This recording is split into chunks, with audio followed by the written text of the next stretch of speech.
بسم اللہ الرحمن الرحیم۔ السلام علیکم ورحمۃ اللہ وبرکاتہ۔ عابد راجہ چینل کی طرف سے آج میں اپنے دوستوں کو رسول اللہ صلی اللہ علیہ وآلہ وسلم کا ایک بہت ہی پیارا فرمان بتاؤں گا۔ اس سے پہلے میں اپنے تمام دوستوں سے گزارش کروں گا کہ اس ویڈیو کو آپ نے آگے ضرور شیئر کرنا ہے۔ تو شروع کرتے ہیں۔ بسم اللہ الرحمن الرحیم۔ ایک مرتبہ پوچھا گیا، یا رسول اللہ صلی اللہ علیہ وآلہ وسلم سب سے زیادہ شریف کون ہے؟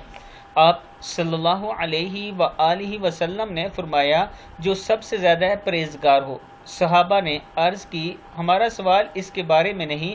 اس پر آپ صلی اللہ علیہ وآلہ وسلم نے فرمایا، پھر نسب کی روح سے اللہ کے نبی یوسف علیہ السلام سب سے زیادہ شریف تھے۔ صحیح بخاری کی حدیث ہے۔ پھر سن لیں۔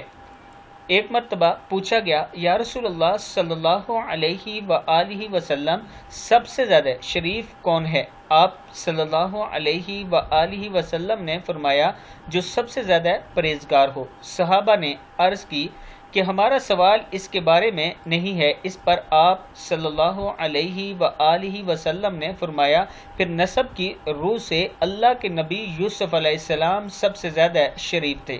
صدق اللہ العظیم۔ اس ویڈیو کو آپ دوستوں نے آگے ضرور شیئر کرنا ہے تاکہ دوسروں تک پہنچ سکے۔ السلام علیکم ورحمۃ اللہ وبرکاتہ۔